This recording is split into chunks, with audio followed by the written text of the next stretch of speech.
todos, estamos aqui em mais um Biocast. Eu sou a Maria Eduarda, aluna do segundo ano, estou com minhas colegas de sala, Camille e Isa. Estou aqui com os professores incríveis, Rafael Zanata, de Sociologia e Filosofia, e com a minha professora incrível de Redação, Milene Gasparini. E estamos aqui para falar sobre redação. Nós temos algumas perguntas para eles, que é uma coisa muito importante, a gente fica nervoso em questão a isso. E a minha colega Isa, a gente vai fazer uma pergunta para vocês. Em relação às últimas mudanças, houve alguma mudança significativa na correção do Enem? Boa tarde, pessoal. Houve sim, mas não significativa, tá? O Enem fez, na verdade, um alinhamento no critério de correção da competência número 5, que é a proposta de intervenção, com um daqueles elementos obrigatórios que é o detalhamento, né? Nós temos ali os 5 elementos que precisam constar, o agente, a ação, modo e meio, o efeito e o detalhamento. E o ano passado houve uma certa divergência entre corretores a respeito de se detalhar a ação. Alguns detalhamentos da ação que entravam em forma de orações adjetivas, né? Aquelas que são iniciadas com pronomes relativos, gerou uma discordância entre corretores que alguns classificavam como detalhamento e outros acabavam classificando como uma extensão da ação. Então, alguns corretores davam 200 pontos, por exemplo, né, com a presença dos 5 elementos, considerando isso detalhamento, e outros davam 160, considerando que aquilo era uma extensão da ação, portanto, não tinha detalhamento. Então, em função dessa divergência, na verdade, o que foi feito foi um alinhamento. Tá? É bastante positivo, eu achei bastante interessante esse aspecto. E esse detalhamento em formato de orações adjetivas, a partir deste ano, esse detalhamento não será mais considerado, e aí entra como extensão da ação.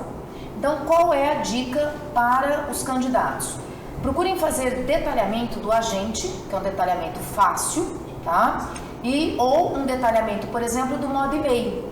E se você quiser, também pode fazer um detalhamento do efeito. Com isso, você garante a presença do detalhamento de maneira clara, né? E não incorre nessa discrepância, nessa divergência entre os corretores. No mais, pessoal, aquilo que está ali sendo considerado é mais pertinente para os corretores, chama mais atenção para corretores do que propriamente para os candidatos. Então, não precisa ficar preocupado no quesito mudança assim, mais significativa, eu consideraria isso.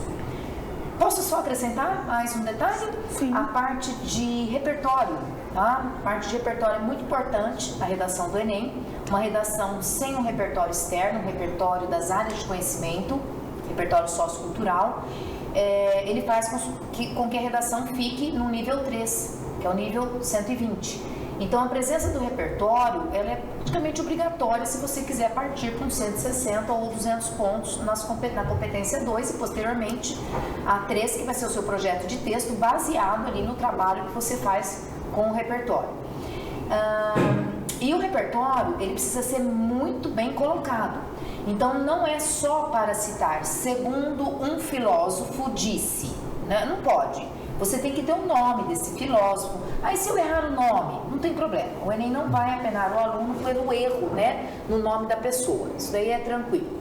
Mas você não pode citar sem dar aquela atribuição, seria um filósofo, um sociólogo, um escritor, e sem apresentar o nome da pessoa, tá? Pode apresentar a obra também, e aí posteriormente colocar ali a ideia, que pode ser literal, nesse caso ela vem entre aspas, ou pode ser você explicando aquele repertório. Isso é fundamental. Depois eu posso falar da questão do repertório pertinente e produtivo, tá bom? Então, professora e professor, vocês acreditam que há repertórios que são mais valorizados do que outros? Que, por exemplo, um repertório sobre um filósofo é mais valorizado que um repertório sobre uma série, um filme, por exemplo? Posso responder, Rafa? Sim, por favor. Isso é mais técnico mesmo, né? Pessoal, tudo conta com o repertório, tá? Mas como vocês têm ali introdução, 2 parágrafos, parágrafos de desenvolvimento, você pode variar esse repertório, tá? Você não precisa ficar repetindo todos os repertórios serão dados, todos os repertórios serão citações, todos os repertórios serão filmes, não. O candidato que tem, né, fluência, que escreve bem, ele vai variar. Então ele vai trazer, por exemplo, numa introdução, um filme, uma série, um livro. Num primeiro desenvolvimento, ele pode trazer uma citação que é extremamente valorizada, não tenho dúvidas, a citação é sempre muito valorizada. E por que ela é valorizada? Porque ela vai exigir do aluno um conhecimento de uma área mais específica, como a filosofia, como a sociologia, tá? Uma área da literatura. E aí o que ela vai fazer com esse repertório, como por exemplo uma citação? Ela vai ter que trabalhar em cima dele. Todos os outros repertórios deverão ser trabalhados. Mas o que é trabalhar em cima de um repertório, de uma citação? Destrinchar, explicar aquele repertório dentro da temática, dentro da problemática. Isso é o que eles chamam de um repertório produtivo. Ele é pertinente porque ele se encaixa no tema. Ele é produtivo porque o aluno conseguiu fazer com que ele explicasse a ideia, a argumentação do aluno. Então não é uma questão de ser mais valorizado ou menos valorizado. O que é interessante na construção de um texto é que o aluno diversifique. Isso que é interessante. E se o tema permitir, coloquem dados também, tá? Com fonte. É importante que você coloque a fonte. E, professora, no caso dos repertórios que já foram muito utilizados e acabaram se tornando clichês, nós temos, por exemplo, O Homem é o Lobo do Homem, que é muito utilizado. Houveram várias piadas, acredito que no ano de 2018, quando o tema foi manipulação do usuário pelo controle de dados na internet, muitos utilizaram Bauman, né, também. Então, eu gostaria de perguntar se esses clichês podem acabar prejudicando a nota. Se ele não estiver de acordo com a temática, sim, tá? Ele empobrece, né, gente? O Enem, ele é uma prova mais democrática, tá? Nós temos que levar em consideração que o Enem é uma prova que atinge, né, diversos segmentos socioeconômicos. Então, há uma determinada tolerância em alguns quesitos, né? Não é uma prova elitista, por exemplo, tá? Mas se você pegar um repertório, como por exemplo, né, O Homem é o Lobo do Homem, esse é o tipo do repertório que, se você não conseguir trabalhá-lo, tá, com bastante eficiência, encaixá-lo bem no texto, ele é aquele repertório solto que não se torna nem pertinente ao tema, ou seja, não tem nada a ver com a discussão que está ali colocada. Se ele tiver a ver com a discussão, ok, tá? Ele é pertinente ao tema, ele serve, tá? E ele também pode se tornar improdutivo. Se ele se tornar pertinente, mas não bem trabalhado, o aluno consegue um 160, porque há a presença de repertório. Mas se ele se tornar pertinente e improdutivo, então, improdutivo ele fica 160, mas se ele se tornar pertinente e produtivo, ou seja, ele foi muito bem trabalhado, ele serviu e foi bem utilizado, o aluno pode ir para 200 pontos. Tá? Então, assim, não é menosprezar nenhum tipo de repertório, mas saber utilizá-lo dentro da temática que caiu. É isso que faz toda a diferença, tá? Então, não vamos, assim, excluir repertórios. É importante que você pense o seguinte: ele se encaixa na minha discussão? Ele tem a ver com a temática, com os meus argumentos? Se sim, ele está valendo, tá?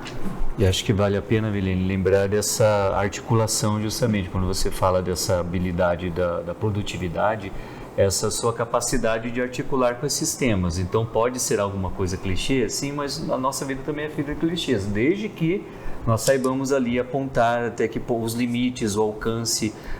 Por exemplo, se você fala de cenas hobbesianas, por exemplo, para poder inserir essa questão da guerra de todos contra todos, o homem, o lobo do homem, daí de repente o avaliador pode falar: olha, essa pessoa tem que respeitar, porque esse texto está trazendo alguma coisa a mais do que simplesmente citar ali aquele clichê, né? Então, soube citar e também trabalhar bem com isso que foi citado. Acho que essa habilidade é valiosa. Isso, né? Exatamente, é bem isso daí mesmo.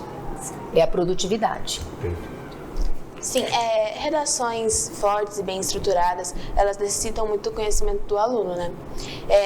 Mediante a isso, os senhores acham quais são os principais repertórios que podem ser abordados nas áreas como saúde, educação? Quais as sugestões dos senhores? Vamos lá, Rafa, repertório da filosofia, da sociologia, né? Assunto sensível, né? Sensível. Primeiro, quando a gente vai falar sobre isso, é importante saber também o que não é, né? Porque nós estamos aqui num exercício divinatório para poder adivinhar o que pode aparecer. Ninguém tem uma bola de cristal, alguns até alegam ter, né? Eu adivinhei essa temática. O que vai valer muito primeiro, o repertório foi construído ao longo desse ano inteiro, ou no caso de vocês, né, esse ensino médio inteiro, e pegando agora o segundo, o primeiro ano, antes ainda, o fundamental. Então esse repertório é uma construção de muito tempo. E depois o que a gente pode falar, assim, né, nesses grandes campos, como eu conversava com a Milene, de repente alguns temas que podem sobressair ali. E de repente, que autores que podem munir vocês com alguma coisa que seja interessante, alguns elementos coringa, como a gente sempre fala, né? Também dessas abordagens ali, tanto desde a sociologia, da filosofia e da literatura. Então, tentar fazer um exercício assim, mais de extrair, de abordar as questões do que propriamente tentar adivinhar alguma coisa. Né? Isso é interessante. E aí, o que vocês gostariam, né? Alguma área em específico, por exemplo? Eu acho que a área da educação, que é uma área forte para cair, né? Os repertórios, principalmente que agora vai ser o centenário do Paulo Freire, então ele foi um grande educador do Brasil. E a gente queria saber qual que os repertórios a gente poderia usar, por exemplo, na área da educação, de filósofos, de obras literárias. O que vocês recomendam pra gente? Tá, a área da educação é uma área forte, né? Nós tivemos um impacto muito grande na área educacional devido à pandemia. E aí também poderíamos falar também de inclusão digital, seria, né, uma situação que também poderia ser trabalhada. Então é uma temática que muitos estão apostando, sem contar, né, Rafael, que nós temos programas governamentais também voltados para esta área, como por exemplo o projeto ABC, né, alfabetização baseada na ciência, o projeto de literacia familiar, que faz parte do Conta Pra Mim, é a prática da literacia, né, dentro do projeto Conta Pra Mim. Temos aí a implantação do novo ensino médio, para iniciar em 2022. Então a gente percebe que para a área educacional há muito uma política, né, forte, uma política sendo feita. Então é uma área sim bastante cotada. E aí a parte de repertório eu vou deixar aí por conta do Rafa, né, dar uma trabalhada nisso. Tem alguns autores clássicos que vocês podem recorrer, como é o caso do próprio Durkheim, quando ele define o que é educação. Ele vai dizer, a educação nada mais é do que a socialização das gerações mais novas pelas gerações mais antigas. Então, existe esse processo de transmitir uma tradição, né? Então, isso pode ser evocado, como foi bem falado, Paulo Freire. É muito improvável que Paulo Freire seja abordado ou que vocês sejam instados a se posicionar a respeito dele, muito improvável. Mas vocês podem citá-lo. Com certeza. E, por exemplo, quando se fala de uma pedagogia, tanta crítica dele, né? A pedagogia do oprimido, um sistema bancário de educação simplesmente enfocado em questões conteudistas, quando na verdade ele vai falar, para que existe educação? É para aprimorar nossa capacidade de ler o mundo, não apenas ler letras, não é apenas essa posse simbólica das coisas, esse é o mais básico, mas é ler o mundo. Então eu estou ao empreender essa educação como um projeto de Estado, mais do que como um projeto de governo, eu quero no fundo potencializar as pessoas para que elas sejam capazes de ler o mundo. E ao ler o mundo, saber que intervenções nós poderíamos fazer também. Então, para tornar este mundo mais habitável, este mundo mais humano, então a questão de toda a pedagogia da autonomia de que fala o Paulo Freire pode ser bastante evocado ali na redação de vocês. E eu acho que se encaixa também, então, você colocando aí nessa questão do ler ao mundo, não só ler as palavras, na questão do analfabetismo funcional, né, que é uma temática que também, de repente, pode até aparecer. Agora, Outro repertório que pode ser utilizado, e eu creio até que deva ser utilizado porque faz parte de atualidades, é os próprios projetos, as leis, né? A sanção, decreto, lei, projeto. Quando você cita lá, tá, que há um programa, como por exemplo o programa ABC, né? Alfabetização baseada na ciência, você está mostrando um repertório. Como é que você ficou sabendo do projeto ABC? Então, isso é uma atualidade, isso é um repertório. Quando você sabe que existe um programa chamado Conta para mim, e a prática da literacia familiar, você também tem um repertório, tá? Desde que eles não estejam nos textos motivadores, isso se torna um repertório inédito. Se eles estiverem nos textos motivadores, já vai perder, né, o sentido de você utilizar.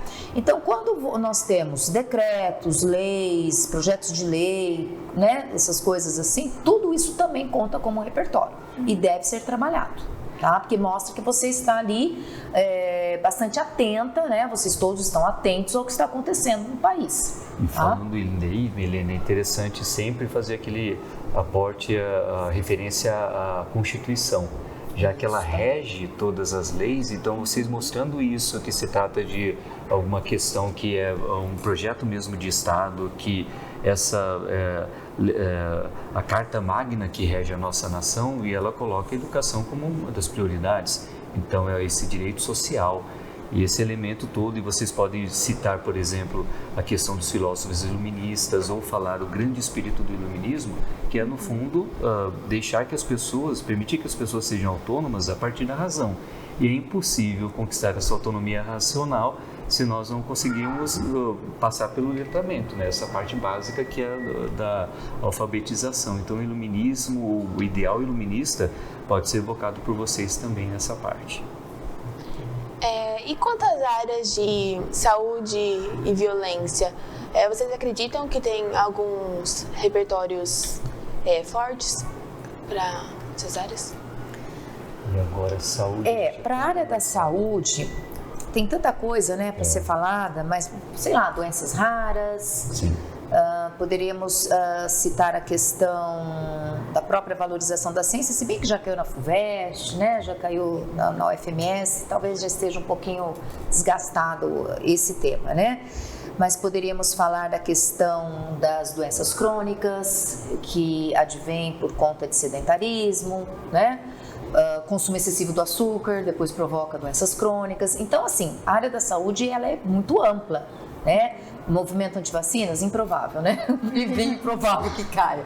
Mas há muita coisa para ser colocado. Eu colocaria deficientes aqui, né? Talvez deficientes numa área de inclusão. Kant, talvez, Rafa? Sim, porque então, a questão do Kant vai ser interessante aqui, acaba atuando como coringa, porque ele vai falar que todo ser humano é um fim em si mesmo. Lembra lá daquela segunda formulação imperativo categórica? Claro que você não precisa citar ali, a não ser que sejam muito seguras ou seguros a respeito daquela citação, ou simplesmente parafraseando. Ou pode falar, olha, para Kant, todo ser humano é um fim em si mesmo. Então, para isso, a gente pode pensar na questão social e de saúde pública como os dos idosos. O idoso não é descartável, apesar de, do ponto de vista mercadológico, ele não significar uma utilidade ali para o sistema. Mas, não, apesar disso, ou muito acima disso, ele não passa a ser descartável, porque é um fim em si mesmo. Então, por isso a importância, essa temática das doenças raras é algo caro, por exemplo, a primeira-dama, pode ser que apareça alguma coisa assim, né? Sim. Já apareceu questão de deficientes lá atrás, né? Já então, tivemos a redação em relação aos surdos, né? Perfeito. Mas pode trazer um tema mais amplo, por exemplo, né? Inclusão de deficientes de uma maneira mais generalizada, não necessariamente especificamente surdos na área educacional. Aí o Rafa colocou a questão dos idosos, eu vou puxar um linkzinho, os órfãos da pandemia, né? Porque o que nós estamos com uma problemática mundial, no Brasil também, né? Não fugimos a isso, porque muitas crianças tinham como arrimo, né? Como o seu sustento os avós, né? Muitas mães separadas ou solteiras viviam com os seus pais. E num primeiro momento, as vítimas da pandemia foram idosos. Posteriormente, num segundo momento, até os pais, né? Porque a idade baixou um pouquinho. Exato. E então essas crianças acabaram perdendo avós e posteriormente algumas perderam pais. Então nós temos uma temática bastante complexa para ser trabalhada, que seria dos órfãos da pandemia, tá? Que também é interessante, tá? Certo. E como a Isa havia comentado em relação ao eixo temático na violência, tanto aquela enfrentada nas ruas como a enfrentada dentro dos lares, o que poderia ser utilizado de repertório? Banalidade do mal? Pode ser, banalidade do mal é excelente como coringa ali. Então, lembrar da Hannah Arendt, então ela vai falar muito da violência de Estado, mas e aqui a gente pode estender para tantas outras coisas, né? Por que os totalitarismos foram possíveis ou o problema da naturalização da violência? Na sociedade brasileira é muito comum, a gente acaba achando, isso é simplesmente um erro mais isolado, mas na verdade como uma questão sistêmica, então nós nos acostumamos a isso. E qual que seria o verdadeiro antídoto para poder reagir a essa questão da violência? Quando nós passamos a utilizar o pensamento crítico mesmo. Mas por que é assim? Quais são as causas verdadeiras desses problemas, né? E até dá para fazer um link interessante quando vocês falavam da saúde. Existe toda uma preocupação, claro, uma saúde individual, de falar como que eu posso cuidar para não cair numa vida sedentária, como que eu posso pensar em exercício, uma alimentação equilibrada e tudo mais. Mas eu também tenho que pensar nessas questões sistêmicas. E quando vocês vão lá e inserem essa questão sistêmica, o avaliador pode falar, puxa vida, a pessoa está pensando de uma maneira mais ampla. Né? Você sabe o que saindo da caixinha, né? E dentro do Enem, gente, na grade de correção, quando o aluno consegue expandir, né, essa análise, ele vai para aquilo que na competência 3 se chama autoria. É o que dá os 200 pontos. A percepção clara de que o aluno não só compreendeu toda a temática, quanto ele conseguiu envolver toda a discussão. Mas voltando um pouquinho, Rafael, para a banalidade do mal, aí vocês falaram de violência, e aí a gente, qualquer temática que fale de intolerância, discursos de ódio, discursos nas redes sociais, brigas ideológicas, né? Tudo isso entra. É um repertório que se encaixa em todas essas situações. Violência nas escolas também daria, né, Rafael? Sim, com certeza. Dá para ampliar, dá para englobar tudo isso, tá? Exploração, abuso sexual. E daí você já puxa o gancho para gravidez na adolescência. Sim. Né? Então, percebam como que os repertórios, eles... Há uma certa especificidade para cada tema, mas ao mesmo tempo, e não é uma contradição o que eu vou falar, eles se encaixam em vários aspectos. É isso que o aluno precisa, ele precisa absorver conhecimento de todas as áreas dentro da escola. A redação, ela não é só a técnica, ela é esse casamento, é essa conversa com todas as outras disciplinas. Porque, por exemplo, se cai uma infraestrutura, tá? Se cai, por exemplo, sistema de transportes, o governo está investindo muito, por exemplo, em ferrovias, supondo que caia. Nunca caiu, faz muito tempo, né? Não tem. Então, se cai ali sistema de transportes, se cai infraestrutura, vocês vão precisar de muito conhecimento da área da geografia para trabalhar, né? Então, essa questão de repertório é uma questão muito ampla. Por isso que o aluno bem preparado é o aluno atento a tudo. É o aluno que não escolhe aula para assistir. É o aluno que está atento, estudando, se preparando para qualquer temática que venha acontecer. Porque a técnica da redação ela é uma só. Com a diferença da proposta de intervenção, que é específica para o Enem, todos os outros vestibulares vão ter suas, né, uma técnica praticamente semelhante. Tá? O que mais? Algum repertório coringa também para economia, que como com a pandemia a gente vem passando por um momento, né?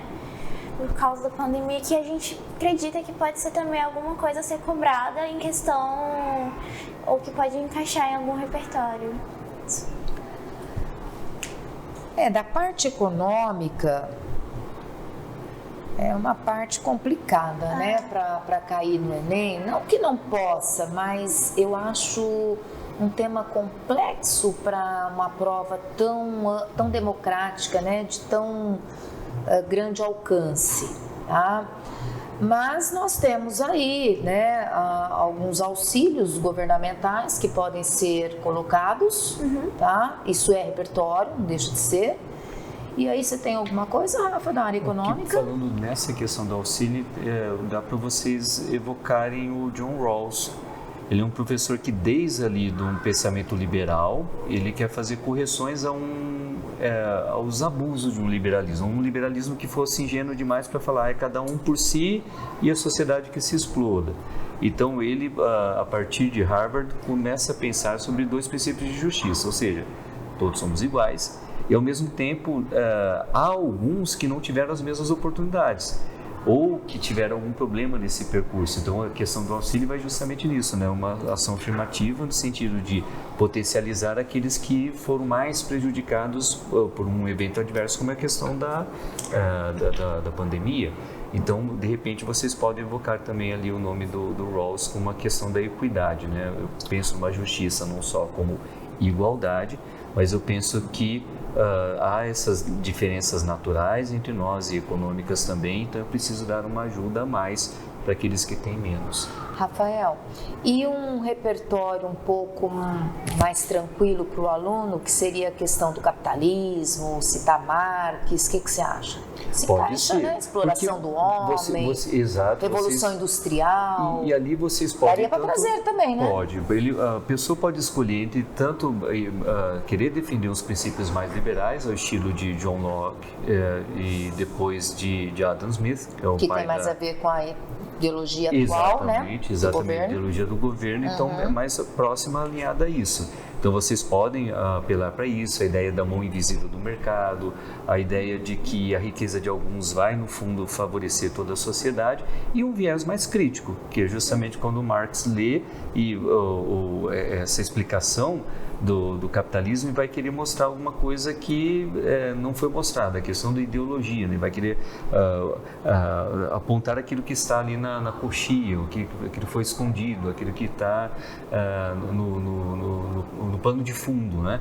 Então, essa ideia que pode apelar para as ideias do Marx num viés mais crítico, ou da escola de Frankfurt também, de mostrar assim, olha, as contradições que existem no capitalismo, a questão da exploração do homem pelo próprio homem, luta de classes. Então, a pessoa vai poder escolher citar com propriedade e defender aquela ideia, né? Quanto ao meio ambiente, mediante toda a situação que a gente está passando da crise hídrica e a tendência é só piorar no mundo inteiro, todas essas mudanças com o aquecimento global, quais repertórios nós podemos interligar nessa temática? É outra temática como a área da saúde, né? Ela é extremamente ampla. Você pode falar de descarte de lixo, né? A temática pode ter descarte de lixo eletrônico. Inclusive agora não. Em fevereiro do ano passado houve um decreto presidencial também que as indústrias, pontos de distribuição e venda terão que fazer a recolha, a logística reversa que eles chamam, né? Ainda a ser implantado, inclusive com pontos, eles querem até 2025 colocar aí 5 mil pontos de coleta, tá? Isso é um projeto a ser implantado, isso é um repertório no caso do lixo eletrônico. Agora, como vocês falaram, meio ambiente, agrotóxicos, fitossanidade, entraria até desperdício de alimentos, sim, lixão, né? Aterro sanitário, o lixo eletrônico na parte de contaminação, lençóis freáticos. Então, assim, é tanta coisa, é tão amplo, né? Mas eu gosto muito quando o aluno coloca decretos, projetos de lei, porque o que acontece? Ele mostra para o corretor que ele está atualizado, que é um aluno que lê, que está sabendo o que está acontecendo no país dele. Então, um desses repertórios e a maior parte dessas temáticas que nós estamos trabalhando, essas áreas, né, com as quais nós estamos aqui conversando e trabalhando, praticamente todas têm um decreto e têm uma lei. tá? Praticamente todas foram trabalhadas aí durante esses 3 anos, 2019 para 2021, que é o que nós estamos pegando mais na questão do governo atual. E aí, Rafael, tem um repertório específico, aí eu passo para o Rafael. Sobre a questão, por exemplo, é improvável que saia alguma coisa mais delicada e espinhosa sobre o meio ambiente, mas vocês podem citar, por exemplo, o Ram Jonas nesse sentido, com o princípio da responsabilidade, tanto o Enem ou quanto outras redações que fizerem por aí. Então, nós temos não dá para tapar os olhos e falar, eu vivo agora e que se exploda o futuro. Então, nós temos que preocupar tanto com aquilo que nós fazemos com o meio ambiente, como com o uso das tecnologias, e deve haver uma responsabilidade em relação às futuras gerações, ou seja, que mundo que eu vou deixar para os que virão depois, né? Agora, com preocupações mais próximas, como parece ser mais a tendência do atual governo, como quando existe o decreto sobre o desperdício do alimento. Então, está querendo puxar mais para as empresas uma responsabilidade individual. Acho que dá para citar até o Sartre, né? Porque para dizer cada escolha nossa, o peso do existencialismo, né? É sempre em torno das escolhas, da liberdade, como vocês se lembram, mas o Sartre vai dizer cada escolha individual. Não dá para falar assim, eu sou livre para fazer o que eu quiser. Tá, mas eu sou responsável. Ou vamos tirar até essa conjunção adversativa, né? Mas sou responsável e eu sou responsável. Então, quando eu penso, há fome no mundo, e muita, e a fome também aqui no Brasil, agravada pela questão da pandemia. Então, qual a minha parcela de responsabilidade? Então, individualmente, também como empresas, eu posso contribuir isso nesse sentido, diminuir o desperdício e também poder doar aquilo que eu tenho essa capacidade. Eu sou responsável por isso também. E olha só que interessante, essa temática que o Rafael está citando, do Sartre, ela pode ser trabalhada depois, por exemplo, o tabagismo. Perfeito. Né? Poderia ser trabalhada nesse aspecto, doação de órgãos. Doação de órgãos, tá? Porque o que você escolhe fazer hoje, você vai impactar no conjunto, sim, no contexto. Então dá para trabalhar também a temática do tabagismo, doação de órgãos, a própria violência, bullying. Sim. Gente, bullying é um tema tão simples, mas nunca caiu. Não caiu o termo bullying ainda no Enem, tá? Então, e envolve a questão da violência. Especificamente nas escolas, poderia ser cyberbullying também, né? Falar da violência nas mídias. Então, essa é uma temática que dá para se encaixar. Perfeito. Em tudo isso. E se aparecer bullying, vocês podem citar Pierre Bourdieu. Lembra que a gente falou um pouco sobre a violência simbólica nele, porque ele vai ter um olhar muito mais crítico do que o Durkheim sobre educação. Então, enquanto o Durkheim exalta a educação como algo que vai gerar a ordem numa sociedade para evitar a anomia, evitar a perda das referências, o Bourdieu vai falar, olha, a escola tem um papel, ela vai reproduzir inclusive as ideologias vigentes. E o bullying, no fundo, ele manifesta as ideologias de uma sociedade também.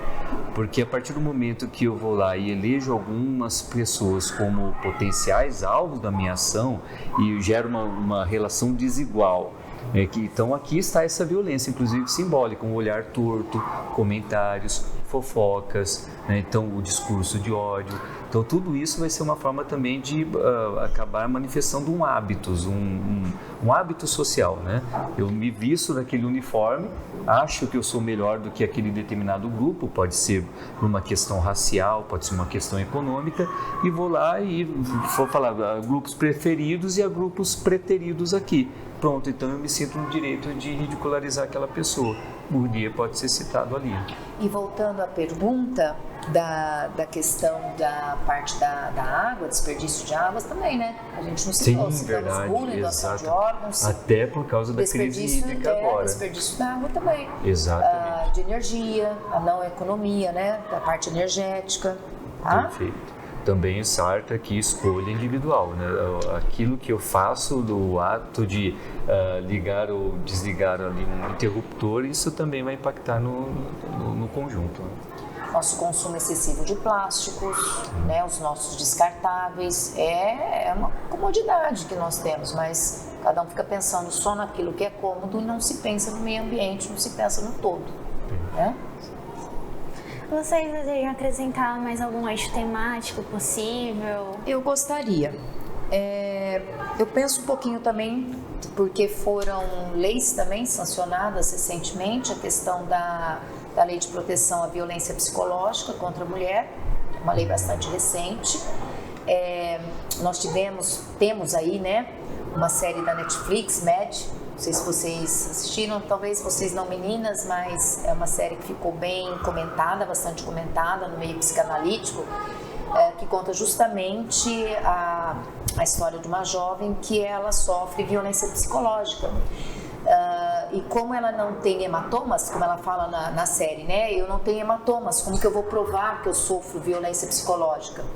E aí a advogada dela fala, você precisa ter uma pessoa que seja testemunha, que tenha estado presente no momento que você sofreu ali aquela violência psicológica. Então essa é uma temática muito interessante, ela é recente.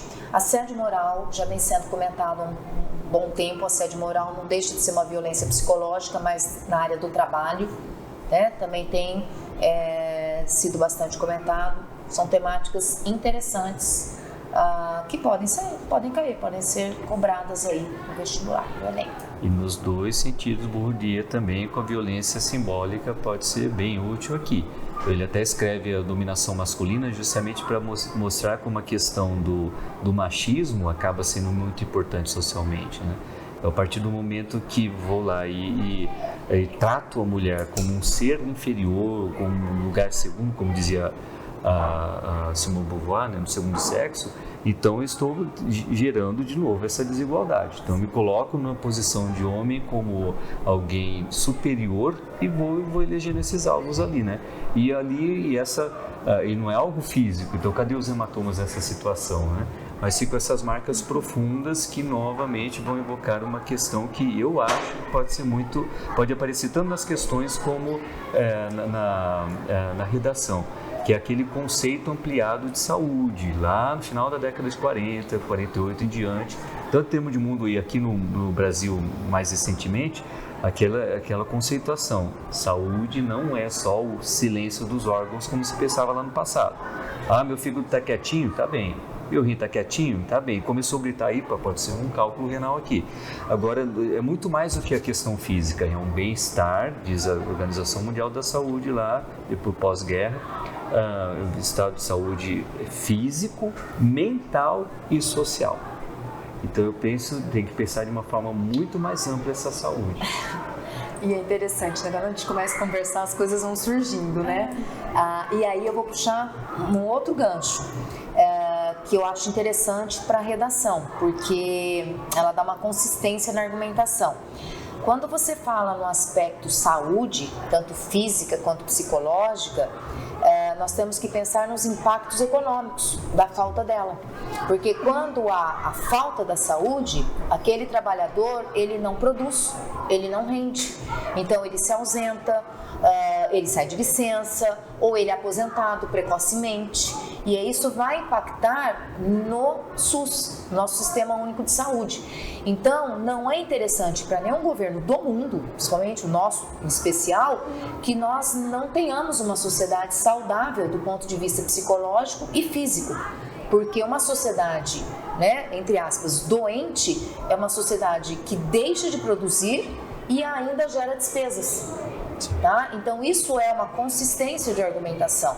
Você sai daquela colocação de só de ordem pessoal, poxa, coitada da pessoa, ela está doente, e ampliamos a discussão para a ordem econômica. Então o que é que você vai ter no seu parágrafo de argumentação?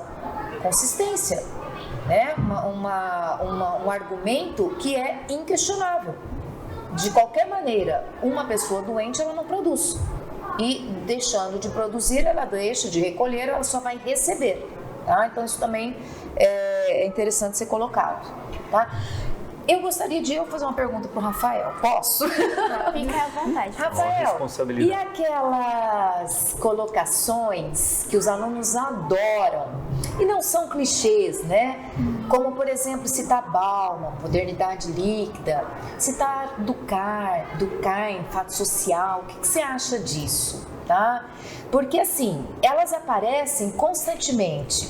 Porque são aquelas citações que eu consigo trabalhar de diversas maneiras. E elas estão valendo, né? Reforço, elas estão valendo porque, como elas têm uma certa amplitude de interpretação, se o aluno souber trabalhar, ela vai ter produtividade. Então, ele bate os seus 200 pontos. Então, deixo para você falar um pouquinho de Bauman e um pouquinho de Durkheim para eles. É engraçado, porque tudo, se não for em química, aparecer o líquido, pode saber que é Bauman, né? Não tem outro jeito. E por que ele vai, e por que serve também como esse coringa ali, né? Claro, desde que se preserve aquele critério que a gente falou lá no começo, a habilidade de articular isso. Então, ele quer fazer aquela oposição. Como que éramos antes, na primeira modernidade? Uma modernidade sólida. Aquela pretensão da razão resolver tudo, as questões tudo muito no lugar, a família de um jeito, relações feitas para durar, instituições muito fortes. A questão, a metáfora do líquido é justamente ele assume a forma do continente. Então eu vou lá, tomo uma vasilha, uma caixa d'água, o líquido vai se amoldar. Então vocês podem trabalhar por essa questão, né, dos relacionamentos, acho que isso importa bastante. Pode falar daqui de descarte, porque nós hoje, a cultura neofílica, tanto Bauman como Lipovetsky, como falar, a gente tem fixação pelo novo. Então tudo precisa ser muito recente, precisa ser de última geração, o celular precisa ser esse último, né? E aí, né, Rafael, entra na questão do consumismo e do descarte do lixo eletrônico. Olha só quanto que dá para fazer. Muito ponto, né? Porque vocês podem abordar tanto as causas como os efeitos dessa situação toda. Então, esse mundo líquido, e com até o medo líquido, porque até o medo, por exemplo, para o Bauman é capitalizado. Um carro blindado, as casas muito bem protegidas, um condomínio muito bem vigiado, então os seguros. Então nós acabamos passando por todas essas situações. Então a liquidez que você pode trabalhar pode ir para esse lado do relacionamento e dessa sociedade que as coisas não são feitas para durar. E as coisas que são então muito fluidas, que passam muito rapidamente. Desde que se evoque Bauman, coloque com propriedade isso e articule com o tema, tudo bem. Só não dá para ficar tentando encaixar, usar um liquidificador para tentar bater um martelo. Daí você está usando a ferramenta errada, né? Isso já não dá. É a citação solta. Perfeito. Né? E o Durkheim? Durkheim. Acho que dá para explorar muito nessa questão, como ele fala do fato social, o que é uma coisa. Como ele é muito sociocêntrico, então o indivíduo não é nada para a sociedade. Se você quiser puxar para esse lado como uma linha argumentativa, então é bem-vindo a questão do fato social. Então ele é exterior, geral e coercitivo. O que é coercitivo? O que é a questão da coerção, a coercitividade? É o elemento da pressão. Nós somos pressionados para fazer muitas coisas. A gente não quer nadar contra a corrente, a gente não quer fugir da manada, não quer ser aquela ovelha rebelde. Então a gente acaba fazendo muitas coisas porque os outros estão fazendo mesmo, né? Então essa ideia da coerção é muito forte e vocês podem pegar isso quando nós temos comportamentos que imitam os outros, nós sentimos esse constrangimento de fazer o que os demais estão fazendo. Bullying? Bullying pode ser. Em grupo. Exatamente. Por exemplo, Rafael, o que você acha da erotização das crianças e dos adolescentes? Pode ser, porque... através de determinada cultura, né? Porque porque a criança vai imitar o mundo ela adulto, vai imitar, né? ela vai imitar vai querer o usar adulto, aquele salto, vai querer né? usar aquela maquiagem, vai querer fazer aquela dança sensual. Daí vai para a questão da exploração sexual, para o abuso sexual, como consequência gravidez precoce, gravidez na adolescência, evasão escolar, porque aí é consequência. Sim. Tudo isso está Exatamente. muito bem amarrado. Então dá para trabalhar os nossos repertórios clássicos, vamos dizer assim, né? Sim. Aqueles que os alunos gostam bastante, utilizam bastante, desde que o aluno consiga fazer esse encadeamento. Sim. Tá? Exatamente. E o que é que traz isso? Prática. Redação é prática, né? Tem que fazer bastante redação o ano todo, toda semana. Tirar as dúvidas e procurar ir aprimorando ali, né? o que é que está faltando. E acho que faltou um campo que as novas tecnologias Verdade. que a gente pode falar sobre. E aqui tem autores que vocês podem pegar tanto o viés mais crítico como um olhar mais otimista. Por exemplo, o olhar mais otimista, com certeza, Pierre Levy.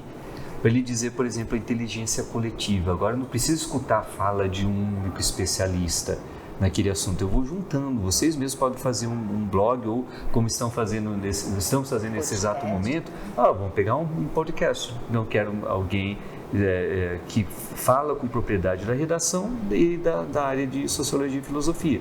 Como pode chamar tantas outras pessoas. Então, a internet permite isso.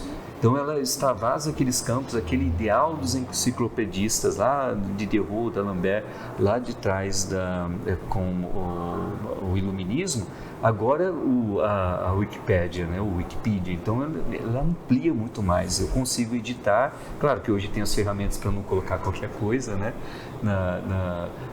nessa plataforma, mas eu consigo propiciar um campo em que muitas pessoas contribuam. Então esse é o olhar mais positivo.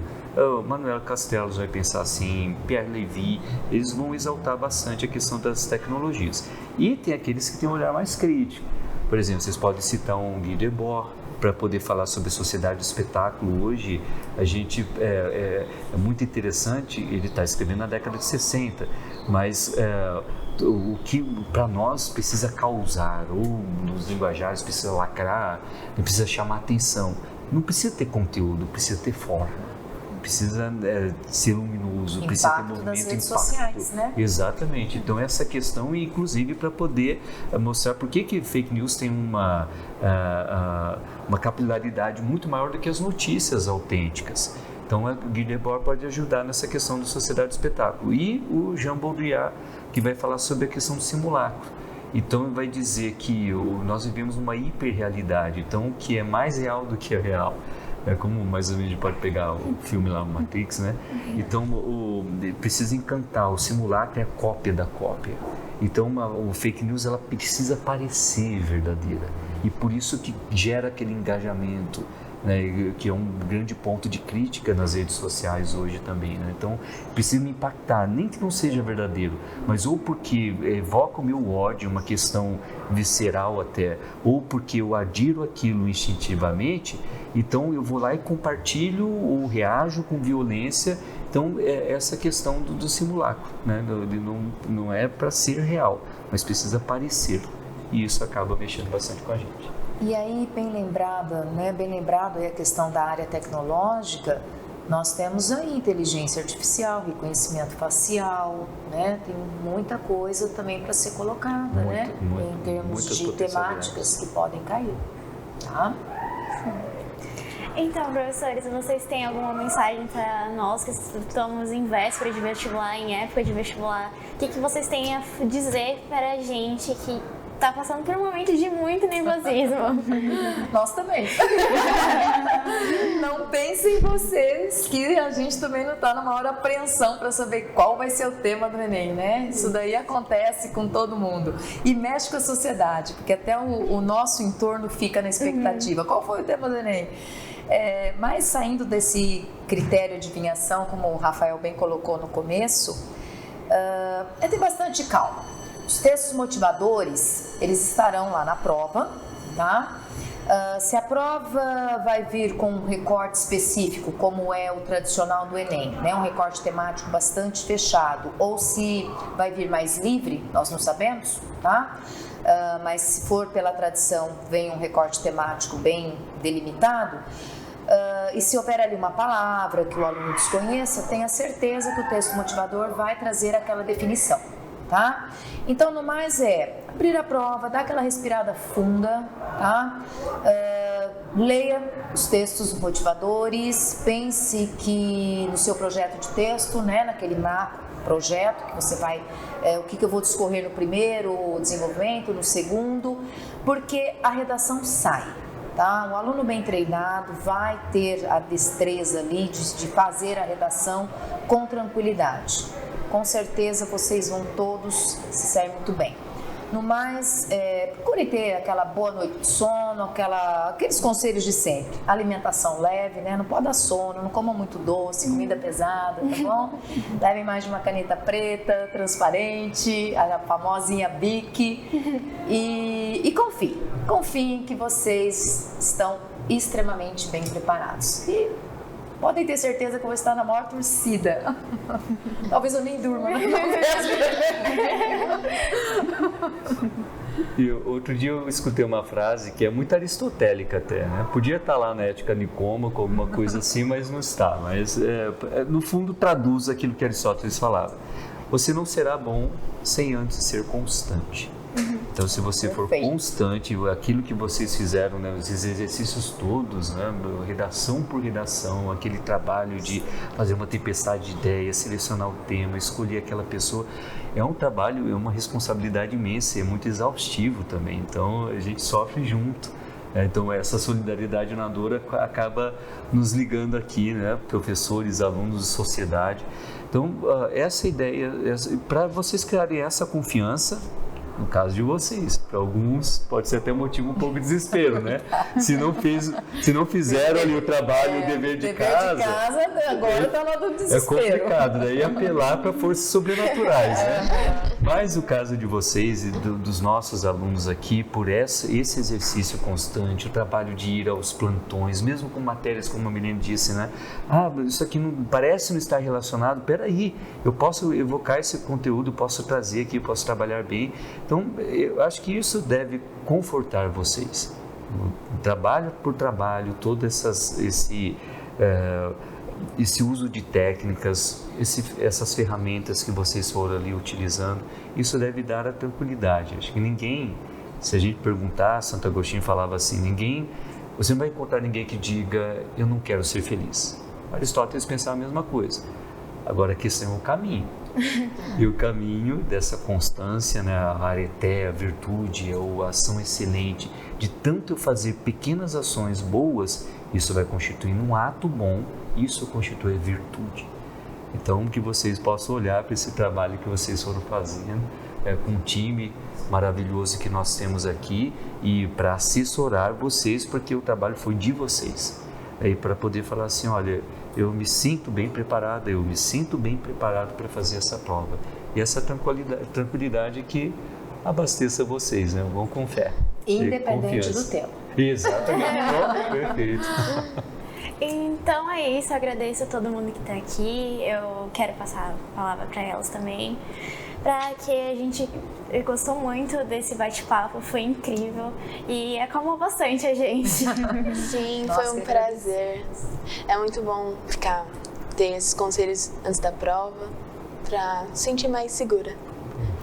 Eu tenho certeza que com professores maravilhosos como vocês, nós vamos conseguir uma boa nota nesse Enem, nos próximos vestibulares. E eu agradeço a participação dos senhores e espero que hajam mais episódios do Biocast. E no mais, é isso. Nós que agradecemos a confiança e a oportunidade desse bate-papo, que foi muito bom. Né? Obrigada, Rafa. Obrigada, meninas. Eu que agradeço, Milene. E até a próxima. Até a próxima.